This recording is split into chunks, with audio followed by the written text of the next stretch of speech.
আজকের আয়োজনে আমরা কথা বলবো ঢাকাই চলচ্চিত্রের জনপ্রিয় অভিনেত্রী অপু বিশ্বাসকে নিয়ে। সম্প্রতি একটি ফ্যাশন ইভেন্টে স্টপ হিসেবে তার উপস্থিতি ঘিরে সামাজিক মাধ্যমে ব্যাপক আলোচনা শুরু হয়েছে।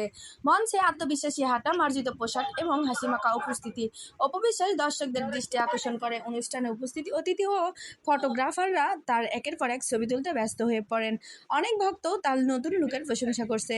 দীর্ঘদিন ধরেই অপু বিশ্বাস অভিনয়ের পাশাপাশি নিজের স্টাইল ও ব্যক্তিত্বের জন্য আলোচনায় থাকেন।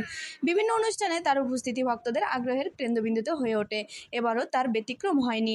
তবে সামাজিক মাধ্যমে ছড়িয়ে পড়া বিভিন্ন তথ্যের ক্ষেত্রে সবসময় নির্ভরযোগ্য সূত্র থেকে যাচাই না করা গুরুত্বপূর্ণ। কোনো তথ্য নিশ্চিত না হলে সেদিকে গুঞ্জন না ছড়ানোটাই ভালো। আপনার মতামতে কি মনে হয়? অপু বিশ্বাসের কি এই অ্যাওয়ার্ড শোতে হাঁটার স্টাইল অনেক সুন্দর ছিল? হ্যাঁ বন্ধুরা, অনেক সুন্দর ছিল। অপু বিশ্বাস নিজেকে সামনের দিকে এগিয়ে নিয়ে যাচ্ছে।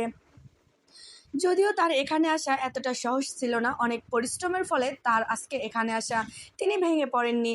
শাকিব খান তাকে অনেক কষ্ট, অনেক দুঃখ দিয়েছে, তারপরেও তিনি তার কেরিয়ার থেমে রাখেননি। তিনি একের পর এক সারপ্রাইজ দিয়ে যাচ্ছে তার ভক্তদের। তিনি একের পর এক পেশার সাথে অংশগ্রহণ নিচ্ছে। এই কখনো ফ্ল্যাট কিনছে, এই কখনো কারোর সাথে ব্যবসায়ী শেয়ার হচ্ছে, এই কখনো পার্লার দিচ্ছে। এই নায়িকা যেন থেমে থাকার মতো নায়িকা নয়। একের পর এক সবাইকে সারপ্রাইজ দেওয়ার জন্য সবসময় প্রস্তুতি নিয়ে থাকে আমাদের ঢালিউড কুইন অপু বিশ্বাস। আর তিনি জানিয়েছে শাকিব খানকেও তিনি দেখিয়ে দেবে একাও বাঁচা যায়, একাও চলতে শেখা যায়। শাকিব খান এখন বুবলিকে নিয়ে ব্যস্ত, আর অপু বিশ্বাস তার কেরিয়ার নিয়ে ব্যস্ত। অপু বিশ্বাস আরও উপরে উঠতে যাবে, আর আরও উপরে উঠতে গিয়ে যদি অপু বিশ্বাসের আরও ত্যাগ স্বীকার করতে হয় তাহলে তিনি তবুও রাজি। তিনি বিয়ের বিষয় নিয়ে কিছুদিন আগে এক প্রসঙ্গে মুখ খুলেছেন। তিনি বলেছেন, আমি দ্বিতীয় বিয়ে করেছি ঠিকই, কিন্তু আমি আড়ালে রেখেছি এটা। কে বা কারা এটা সামনে এনেছে আমি তাদেরকে শাস্তি দেব। কারণ নিজের কেরিয়ারে ফোকাস না করে তিনি কখনোই এরকম করবেন না।